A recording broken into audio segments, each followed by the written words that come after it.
Bienvenidos a Punto y Coma. Hoy hablaremos del nuevo modelo de atención a niños, niñas y adolescentes migrantes, anunciado por el gobierno federal. El canciller Marcelo Ebrard dio a conocer la estrategia de acompañamiento. ¿Es suficiente para resguardar los derechos de estos menores de edad? Acompáñenos. El modelo de cuidados alternativos para niñas, niños y adolescentes migrantes, solicitantes de asilo y refugiados en México, que presentó la Secretaría de Relaciones Exteriores, es un nuevo protocolo de atención para menores migrantes no acompañados. La Subsecretaría para Asuntos Multilaterales y Derechos Humanos de la Cancillería, Marta Delgado, informó que durante el primer semestre de este año, más de 33,000 menores de edad fueron presentadas ante la autoridad migratoria. 132% más en comparación con el año pasado. La UNICEF muestra que la detención tiene consecuencias muy graves en el desarrollo psicofísico de un niño, además de que la gran mayoría vienen de haber vivido violencia. Este modelo que aplicará el gobierno federal establece la identificación de los menores para ser asignado a un lugar en contraestancia en donde se atienden sus necesidades más básicas y después pasar a un lugar de segunda acogida en donde recibirá cuidados temporales para finalmente lograr su integración a una familia o institución que proporcione lo que necesita para su desarrollo de vida.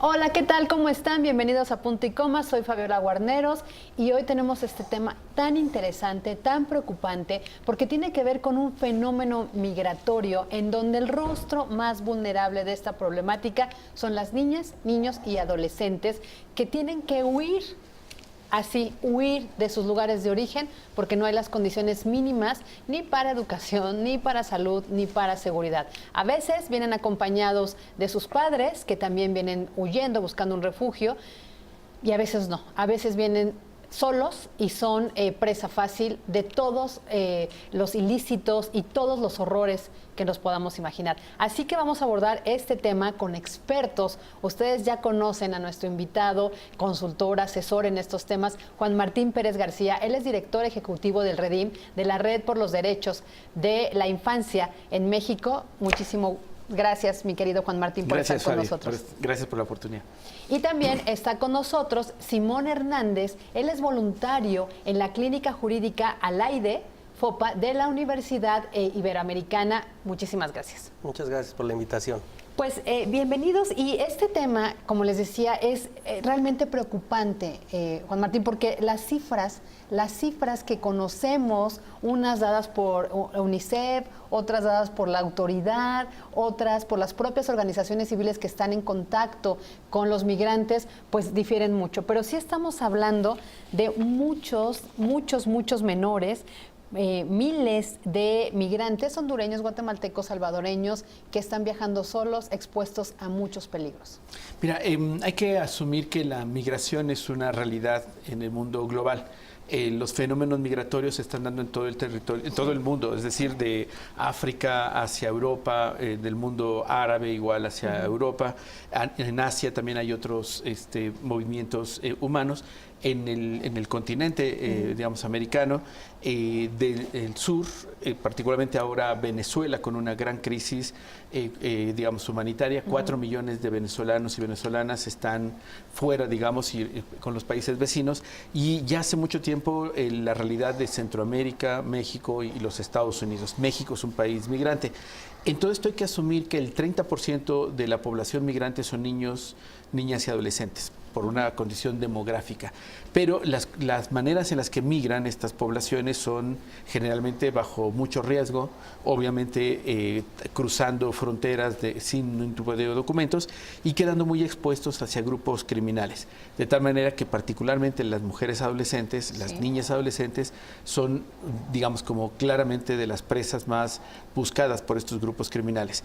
En toda esta realidad, digamos, que tenemos, los gobiernos del mundo hace ya ya mucho tiempo, concretamente hace 30 años, que firmaron la Convención sobre los Derechos del Niño, se comprometieron a que independientemente de su condición migratoria, un niño o una niña tiene que tener protección internacional reforzada cuando llega a nuestro territorio en este caso. En promedio hemos estado en los últimos años entre 30 y 45 mil niños y niñas cada año que son identificados como niños migrantes no acompañados.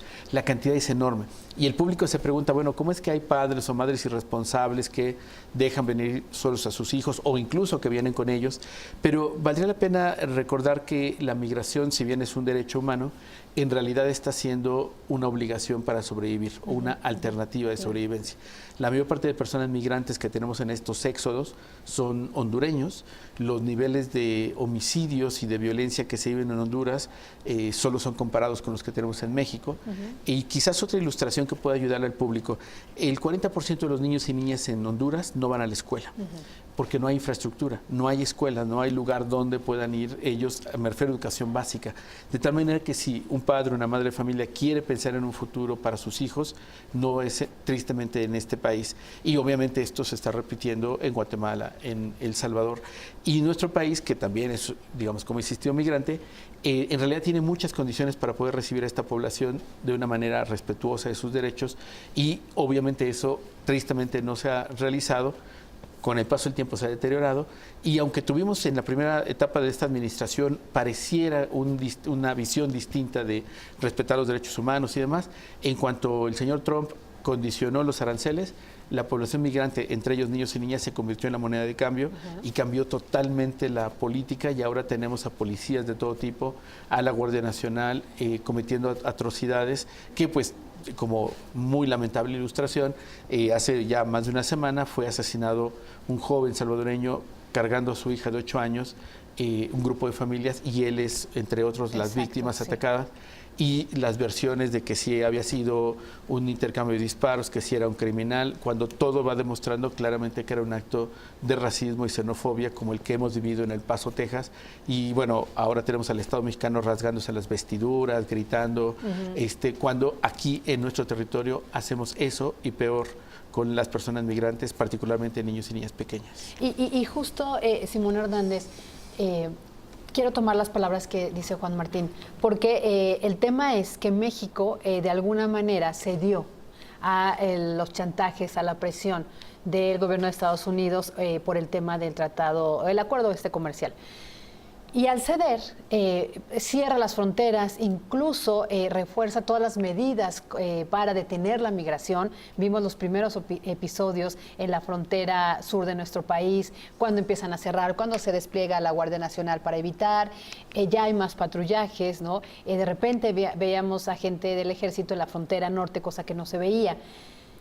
¿Estamos preparados como Estado mexicano para contener este fenómeno que lo veíamos ajeno, lo veíamos que solo pasaba en Europa, ¿no? Donde las ciudades del mundo, donde había tanta migración, solo se quedaba en Europa, ¿no? De África, pasaba por toda la Unión Europea, podías ver a París. Ahora no, ahora está en México.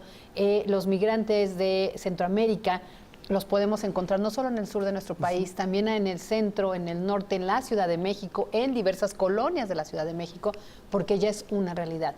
El Estado mexicano está preparado, y no solo me refiero a este modelo que ya hablaremos, donde busca darles calor de hogar a estos menores, sino en cuanto a protegerles de la seguridad. Vienen huyendo de la inseguridad y aquí son víctimas de la extorsión, del crimen organizado, de la trata de personas, de actos, como dice Juan Martín, de odio, ¿no? Del discurso de clase racista, y también de esta poca preparación de las policías, porque en el caso que menciona Juan Martín, la autoridad federal se deslindó y dijo que no había sido ni Policía Federal, ni Guardia Nacional, ni lo que se le parezca. Responsabilizó a la autoridad local. La autoridad local justificó diciendo que sí, que eran policías locales, que se confundieron, que iban por unos narcomenudistas, que los narcomenudistas se escondieron entre los migrantes que habían salido de una casa de migración y dispararon y murió un papá. Y hemos visto otras imágenes que solo veíamos en Estados Unidos, en albergues donde morían los niños migrantes, no solo de Centroamérica, sino también los mexicanos. Hoy estos niños se nos están muriendo aquí, en México. Sí, no, la respuesta es no estamos preparados como Estado. para la magnitud de la crisis humanitaria de refugiados a nivel regional que se ha disparado prácticamente en los últimos 5 años. Se calcula por parte de la Comar, por ejemplo, que las solicitudes de asilo pueden llegar hasta 80,000 este año, ¿no? Hace 10 años estábamos hablando de 2,000 personas. El Estado mexicano sigue funcionando para atender esta problemática con los mismos recursos humanos, materiales, pero además con una política migratoria contradictoria. Tenemos desde luego, larga tradición de acogida, de asilo, pero es una visión hasta cierto punto romantizada, ¿no? Podemos recordar a los niños de Morelia, del exilio español. Si hoy día lo trasladáramos al momento actual, los niños centroamericanos, los niños hondureños no serían acogidos, y no lo son, como esos niños españoles hace unas décadas. Y esto también habla de una profunda, digamos, discriminación muy introyectada en nuestra sociedad, donde hay una consideración mucho más positiva a cierto tipo de migración, ¿no? La europea, por ejemplo, que la centroamericana. Eso no lo decimos como sociedad, pero desde luego que estamos reiteradamente discriminando, y esto mismo lo hace la autoridad. Tal no estamos preparados y la política migratoria sigue siendo contradictoria, que al inicio de la administración, como ya se señaló, se planteó un tema de puertas abiertas, de migración segura, de garantizar que quien estuviera en tránsito y quisiera llegar a la frontera norte no iba a ser detenido, no iba a ser hostigado por las corporaciones de seguridad, y unos meses después hay un recambio que prácticamente vuelve a un esquema punitivo de la migración. Además, venimos saliendo de una etapa muy reciente donde la ley de migración consideraba delito ciertas cosas como el ingreso irregular. Hoy en día no, lo hemos superado muy recientemente, hace una década quizá, pero toda la política migratoria carece de esta perspectiva de derechos humanos, y esa es, digamos, la situación más problemática. Mencionabas el tema de si estos flujos migratorios pueden ser contenidos. La respuesta es no. La historia y lo que vemos a nivel comparado en Europa, en otros procesos, nos demuestra que cuando un Estado decide cerrar sus fronteras, militarizar, poner bardas, eso no contiene la migración. La migración y los refugiados van a seguir cruzando por las motivaciones que ha comentado Juan Martín, y la respuesta tendrá que ser desde esta perspectiva de derechos humanos, desde una visión humanitaria, pero también desde abordajes multilaterales, que me parece que es lo que México ha dejado de hacer. Es decir, en la negociación con Estados Unidos estamos hablando de un tema comercial versus un tema de derechos humanos. Y México va solo a esa negociación cuando en realidad la problemática es regional. ¿Qué tendría que hacer México con los otros estados centroamericanos para generar condiciones de desarrollo? Porque hay un tema de migración que tiene que ver con condiciones económicas, para garantizar condiciones de seguridad, para, digamos, una protección amplia hacia las niñas y los niños. Hay fenómenos muy localizados como el reclutamiento forzado en pandillas, cómo se atiende eso, por ejemplo, pero México también traslada otras problemáticas a Centroamérica. Tenemos ahí expresiones de la delincuencia organizada mexicana operando en Centroamérica, y no somos responsables de eso como Estado. Eso está produciendo violencia, eso está produciendo desplazamiento, eso está produciendo que muchas familias huyan por la violencia, las violaciones de derechos humanos, el crimen organizado o las pandillas. Y mientras no tengamos este enfoque, digamos, multilateral de resolver los problemas globales de manera conjunta, vamos a seguir teniendo este tipo de medidas de contención punitivas, pero que no son la solución, y que siguen expresando esta contradicción, ¿no? Por una parte, la Cancillería plantea que se va a transitar hacia un modelo de migración segura y ordenada, pero al mismo tiempo las autoridades plantean que la salida es ampliar las estaciones migratorias. Entonces, no es con más centros de detención como vamos a atender esta emergencia humanitaria. Al contrario, tendríamos que estar buscando modelos alternativos a la detención generalizada de personas migrantes o refugiadas, que por el simple hecho de cruzar la frontera, en ese momento las autoridades buscan su detención, y esa es la otra parte final, ¿no?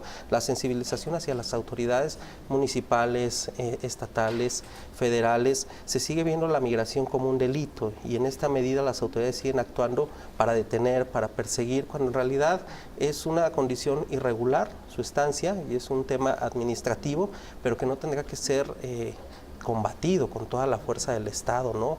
ni mucho menos con enfoques como la Guardia Nacional, es decir, con el uso de la fuerza, es, digamos, la salida más violenta y la cara más violenta del Estado mexicano, que no deja de ser, como dices, contradictorio cuando nosotros reclamamos lo que pasa en los centros de detención en Estados Unidos, ¿no? La separación de familias, aquí se viola el principio de unidad familiar, aquí hay niñas y niños detenidos en estaciones migratorias, aquí se les tiene durante muchos meses, las autoridades están ahí pero no actúan para facilitar, garantizar sus derechos, y entonces estamos criticando aquello que nosotros mismos estamos generando, ¿no? Pues vamos a hacer una pausa con este primer panorama, nos quedamos porque vamos a seguir regresando del corte con lo que hay que hacer. Bastan los discursos, los pronunciamientos, la presentación de modelos cuando ni siquiera hay los recursos públicos para ponerlos en marcha. Vamos a hacer una pausa y regresamos con ustedes.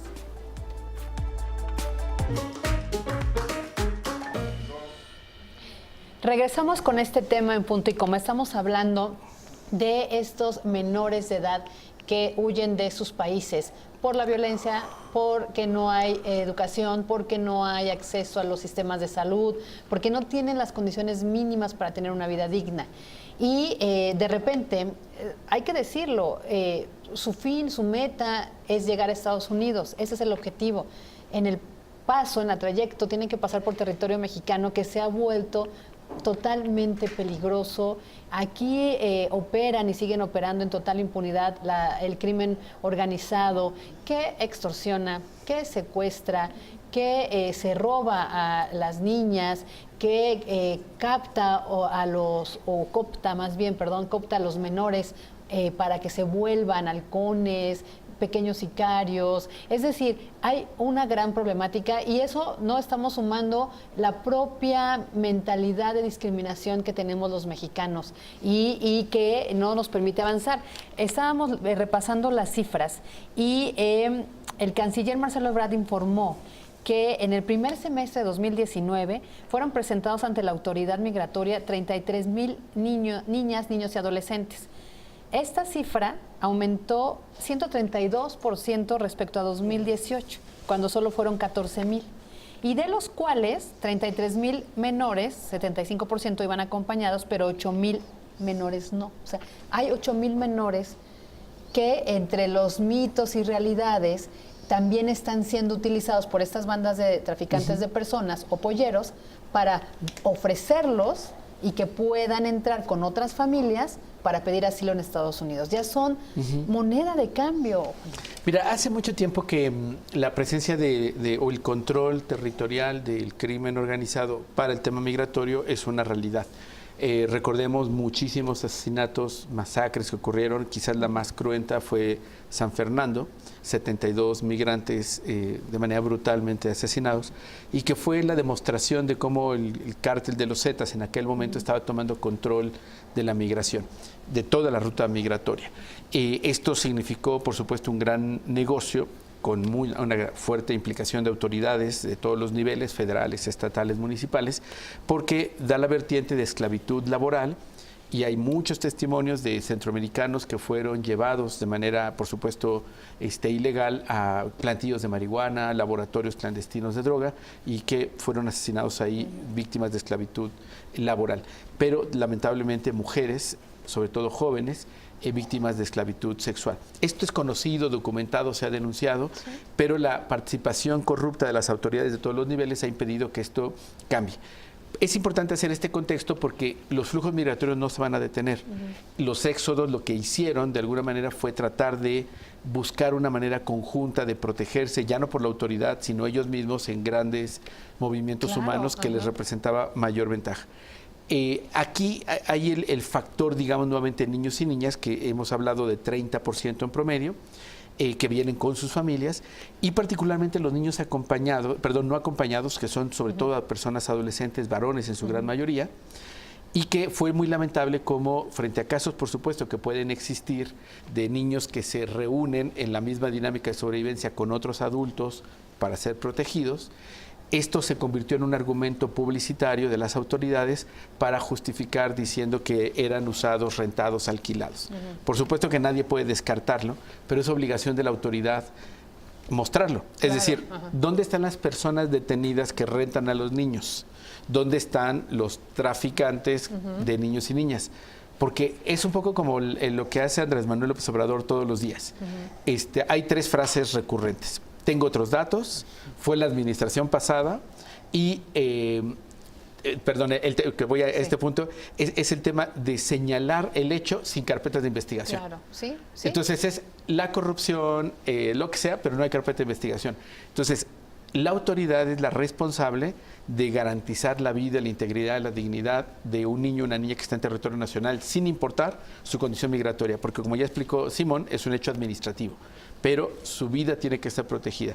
Lo que estamos enfrentando ahora es que los niños son criminalizados con sus familias, son separados de las familias, son privados de libertad y de manera arbitraria, solo por tener más de 13 años, ya se les considera víctimas de pandillas y entonces tienen que estar privados de libertad sin ningún delito, bajo el argumento de protección, y después ya la ironía y lo más ofensivo es que deportan a la mayoría de ellos, casi al 87 o 90%, argumentando el interés superior de la niñez. Ajá, Entonces, ahí tenemos un grave problema porque si vienen huyendo de la violencia, si vienen huyendo de la falta de oportunidades y nuestro país los devuelve, en realidad los estamos condenando a la muerte o a condiciones mucho más severas. Hace ya tiempo que venimos insistiendo desde Red por los Derechos de la Infancia y otras organizaciones, como apuntaba también Simón, que lo que necesitamos es un mecanismo transnacional de protección integral para niñez migrante. Es decir, que las autoridades de infancia de Centroamérica, las autoridades de infancia de México y las que atienden el tema en los Estados Unidos se coordinen para que sean estas autoridades de infancia las encargadas de garantizar la vida, la integridad, la restitución de derechos de los niños y niñas migrantes.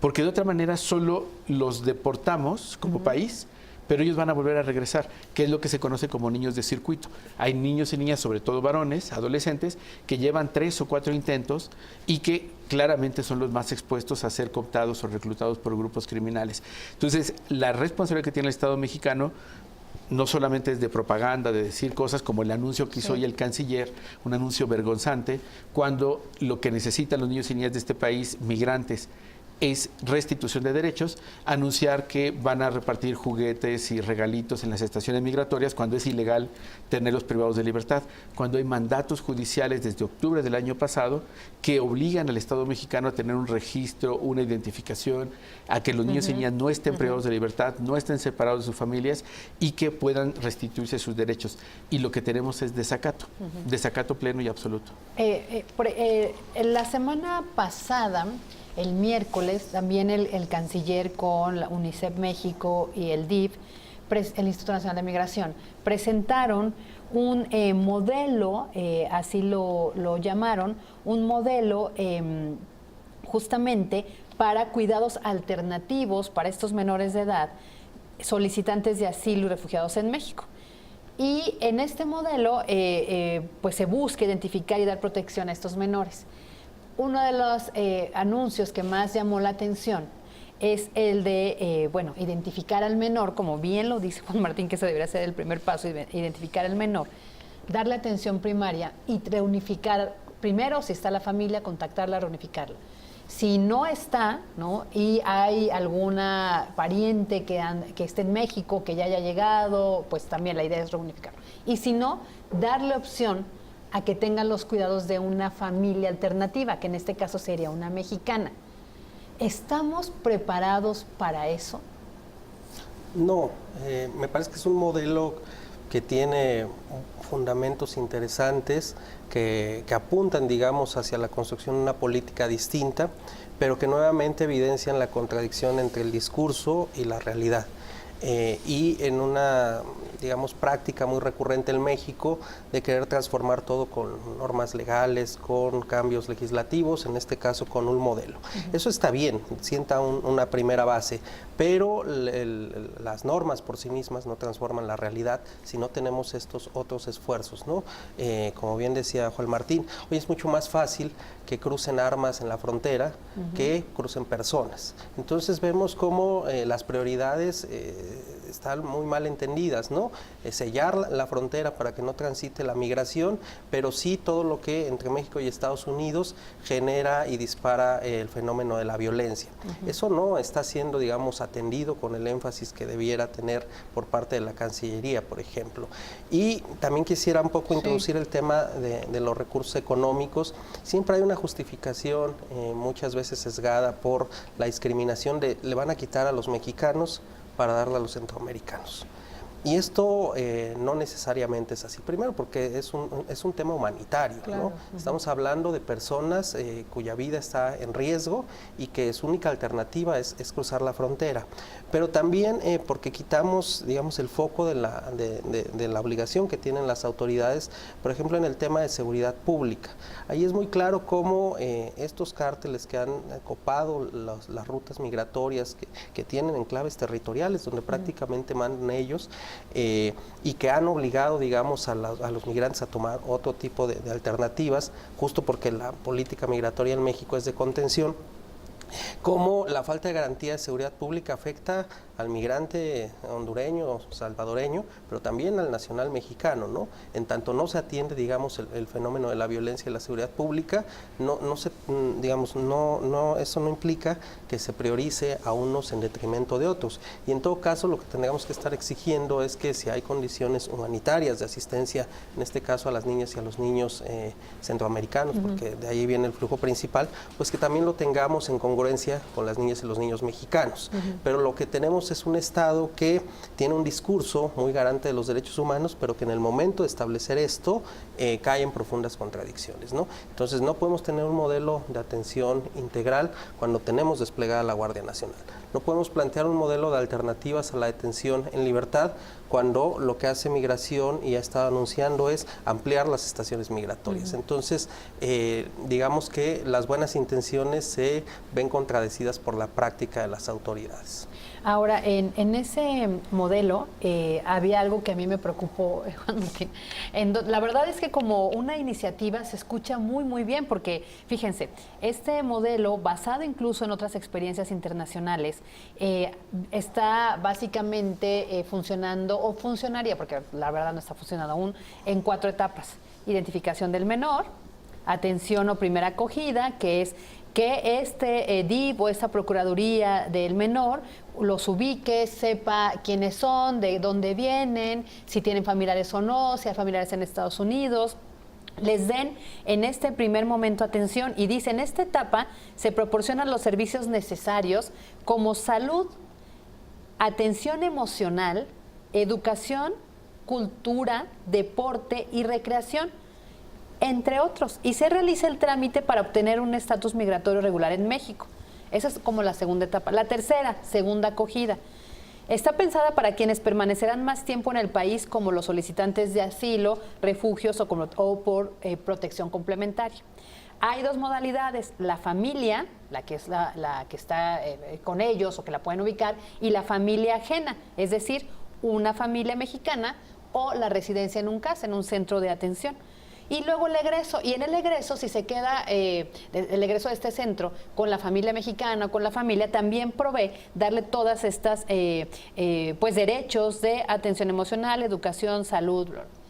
El tema es que dice, y lo aclaran para que no nos vayamos a preocupar, cosa que me alarmó, no hay recursos extraordinarios, este modelo operará con el recurso que ya tiene la Cancillería, el DIF, el Instituto Nacional de Migración, la Fiscalía General de la República y la Procuraduría Estatal de Protección al Menor.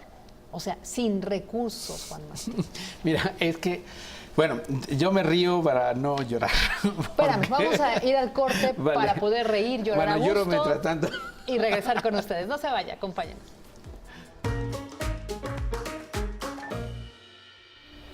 Le voy a dar la palabra ya directa a Juan Martín Pérez García de la Red de Protección a los Derechos de la Infancia, porque a mí sí me preocupó. ¿Con qué ojos, divino tuerto? Claro, mira, yo decía hace un ratito antes del corte que es mejor reír que llorar, porque a ver, voy a explicarlo, a ver si el público pudiera seguirnos en este punto.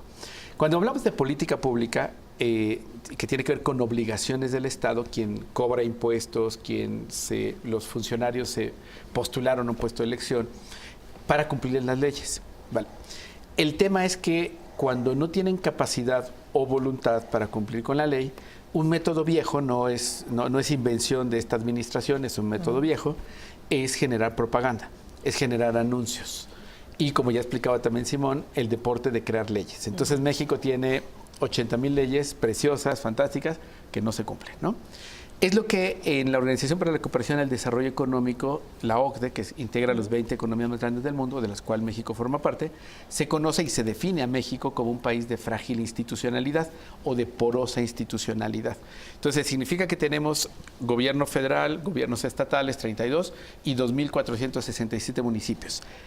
Un mandato de ley para que permee, para que entre a toda esta realidad, no ocurra. Y entonces lo que tenemos, y aquí perdón por la ironía, es el realismo mágico mexicano. Recordemos que aquí García Márquez se vino a México a aprender de Juan Rulfo y otros escritores y ganó el Nobel de la Literatura. ¿Sí? Pero los políticos y las políticas en México también lo han aprendido y tenemos puro realismo mágico mexicano. Sí. Anuncios, anuncios, anuncios, nada concreto.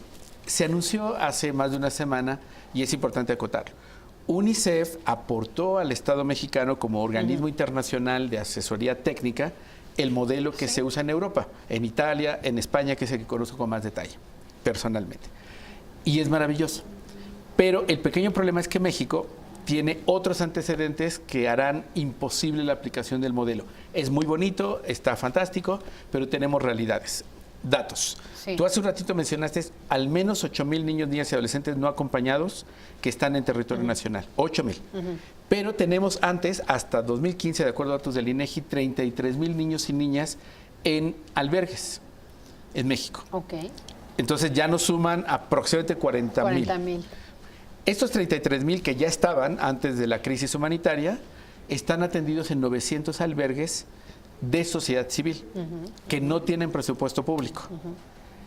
El Estado mexicano hace ya más de 40 años comenzó a cerrar todos los albergues y todos los programas que tenía para cuidados alternativos. Sí. De tal suerte que el modelo de familias de acogida que logramos incorporar en la Ley de Derechos de Niños y Niñas en 2014 aún no existe. Hay iniciativas en Nuevo León muy valiosas que ya están operando, un intento en la Ciudad de México que no se concretó en la administración anterior. De tal manera que, aunque el modelo que ofrece UNICEF, que es muy bueno y se aplica en Europa, nuestro país no tiene la infraestructura, la trayectoria, la experiencia y menos el dinero para poder hacerlo. Y regreso un poco al inicio de la conversación. Cuando hablamos de política pública se tienen que tener al menos 3 cosas. Un marco de ley, que lo tenemos y puede ser fantástico. Instituciones, que las tenemos pero con recortes presupuestales. Y presupuesto. Y solo acoto. Despidieron a 22,000 funcionarios de la administración federal, de todo tipo. Recortaron presupuesto. El sistema DIF nacional, el presupuesto que tuvo comparado con el año pasado para 2019 fue menos de 20%. Las Procuradurías de Protección de Niños, Niñas y Adolescentes, que son las que tienen que atender la crisis migratoria, tuvieron un recorte de 16% y fueron nuevamente renovadas. Entonces tenemos ahora el realismo mágico ofreciendo ante el mundo, vendiendo a la prensa, lanzando propaganda y anuncios, incluso del propio Andrés Manuel diciendo si incluso vamos a adoptarlos, lo cual no se puede, es ilegal, o sea, no se puede hacer, pero además no lo puedes hacer sin dinero, sin institucionalidad y sin respetar la ley. Quiero recordar, hay amparos de la Justicia Federal desde el año pasado que cuestionan concretamente al director de las agujas, la estación migratoria en Iztapalapa, que cuestionan a la Procuradora de Protección de Derechos de la Niñez a nivel federal por incumplimiento de la ley, y son estos funcionarios y funcionarias los encargados, entre comillas, de hacer cumplir la propaganda federal, internacional, de tal forma que cierro que en realidad estos son anuncios no para el país, son anuncios para el señor Trump, son anuncios para la campaña electoral en los Estados Unidos, son anuncios publicitarios en la diplomacia internacional que no tienen ninguna posibilidad de hacerse reales en nuestro país porque no hay recursos, no hay institucionalidad y no se está respetando la ley. ¿Son solo buenas intenciones, Simón? Desafortunadamente sí. Si no se establece una política que se asuma en serio un compromiso con la infancia, con perspectiva de derechos humanos, que resuelva estas problemáticas también en un ambiente multilateral, en un ámbito multilateral, y con alianza con las organizaciones de la sociedad civil, con los mandatos, por ejemplo, de la ONU, con UNICEF, con ACNUR, el Estado mexicano difícilmente podrá avanzar en la consolidación de este modelo. También quisiera ser muy ejemplificativo. Este modelo es justamente lo que estamos pidiendo organizaciones para el tema de la estación migratoria de la Ciudad de México.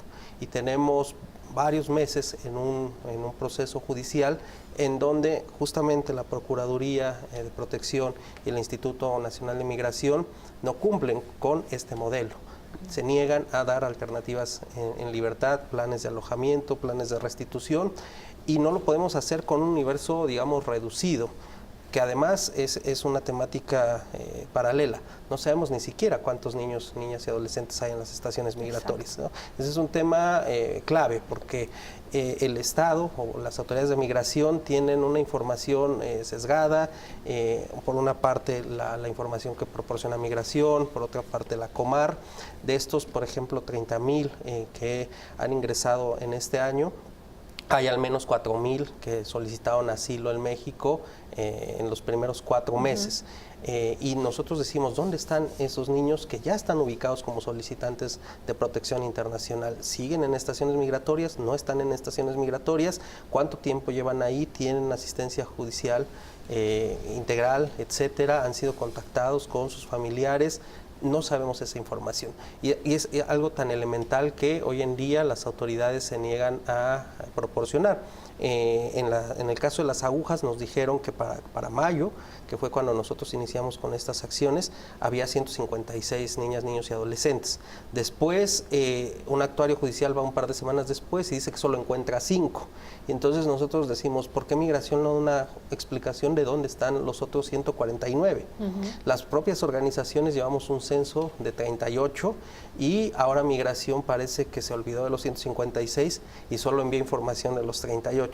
Pero entonces esta, digamos, situación donde las organizaciones están haciendo el trabajo de las instituciones del Estado es algo cuestionable, pero además es insostenible. Si la política migratoria de esta administración no se ve con una perspectiva de largo alcance, en donde se requiera de hacer sinergia con la sociedad civil, con ACNUR, con UNICEF, con las casas de migrantes, difícilmente vamos a poder aplicar este plan, que es muy bueno en el modelo ideal, pero que en la realidad no cuenta ni con los recursos, ni con la visión, ni con la sensibilización, ni con las capacidades institucionales para llevarlo a cabo. Y fíjense, para que el público nos siga en esta conversación, es que miren, en este modelo, que como ya lo explicó muy bien Juan Martín, UNICEF en México aporta al gobierno federal para decir, mira, el modelo existe. No hay agua tibia ni el hilo negro, existe y se aplica en Europa, justamente en nuestros antecedentes de todo este fenómeno migratorio. Existe y se aplica así. Hay 4 etapas, en cada etapa les dice los pasos, literal, aquí lo ponían, por cierto, comercial, busque la columna, mi columna del domingo, mensaje directo en Excelsior, ahí está publicado, y si no en la página web, en Fabiola Guarneros. Es extenso este modelo, son 39 páginas, digamos, el resumen ejecutivo de 39 páginas, te dice todo lo que necesitas, no solo en recursos materiales, sino en la calidad de personas. Por eso decimos, es realismo mágico, solo son anuncios, porque decía que el personal que colabore en este modelo tiene que tomar en cuenta la edad, el perfil del menor, su grado de vulnerabilidad, las necesidades específicas, pues existen diferentes perfiles de estos menores que están viajando. Por ejemplo, muchos ya fueron víctimas del delito. Me acuerdo ahorita de la familia que se separaron porque se querían seguir, se separaron de la caravana, querían seguir para llegar a Estados Unidos, y en Morelos los secuestran. ¿Se acuerdan? Secuestran al papá, al hijo, los matan al papá, al chico, al menor lo encontraron en la carretera.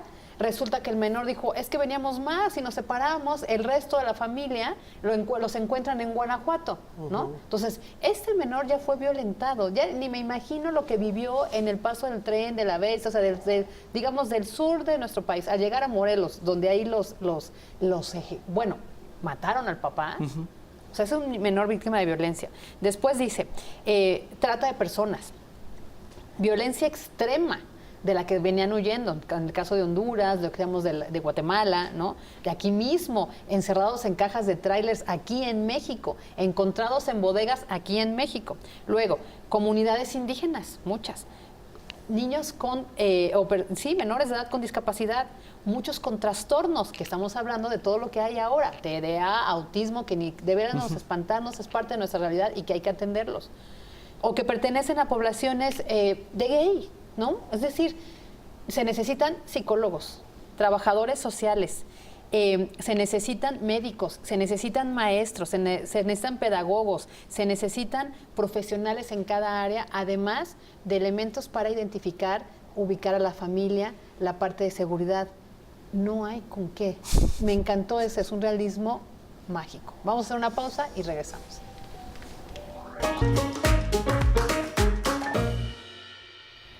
Pues esta es la realidad, de verdad. Ellos están aquí. Me encantó también un poco lo que ambos invitados decían. Es decir, tenemos que también quitarnos este pensamiento de discriminación y de asociar migrante con delincuencia, ¿no? Porque es el mensaje que nosotros repetimos. O sea, tampoco nos vienen a quitar empleo. Estamos adoptando el mensaje de la parte más radical de Estados Unidos, en donde te dicen, no, que no vengan los mexicanos porque nos quitan las fuentes de empleo. O sea, estamos siendo Trump en 4T.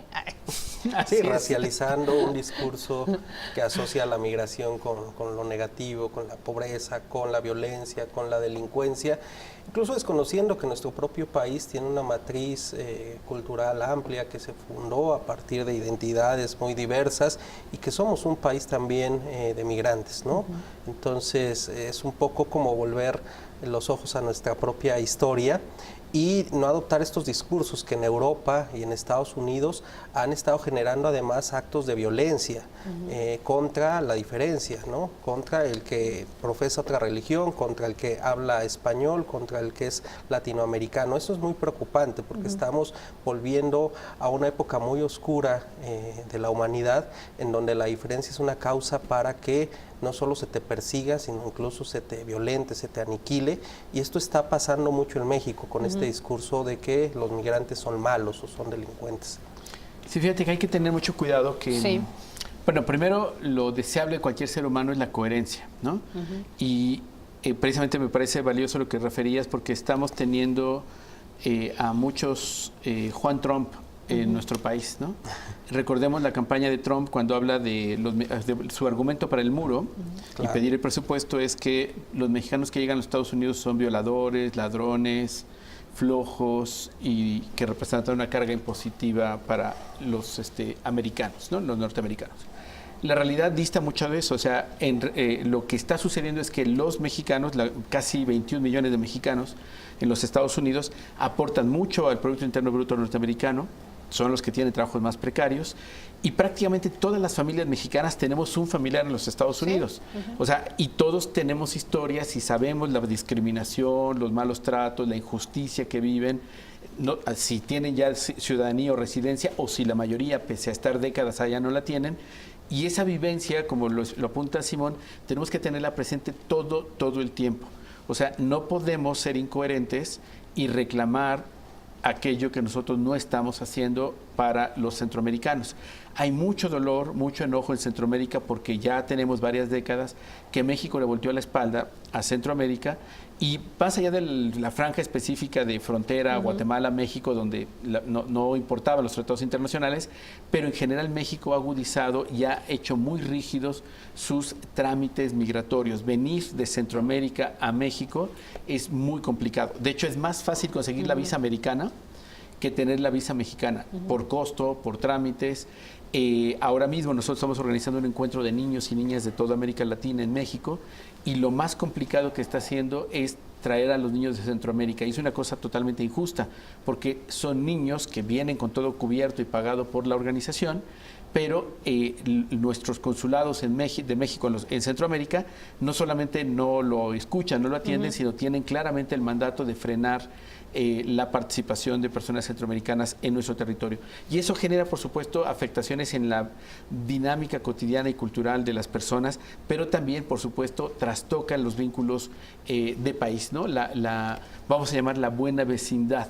que México debe tener con Centroamérica. Y entonces ahora tenemos en este programa anunciado de millones de dólares hacia Centroamérica, que no va a tener ningún efecto positivo para nadie, o sea, más que tirar dinero, porque las causas estructurales que tenemos esencialmente de violencia, México las tiene y no las está resolviendo. Claro. Las causas estructurales de desigualdad económica, México las tiene Centroamérica y no las están resolviendo. Dar empleos para sembrar árboles, bonita idea, pero durará en tanto tengamos este programa. El frenar el flujo migratorio con la Guardia Nacional estará en tanto la Guardia Nacional esté vigente.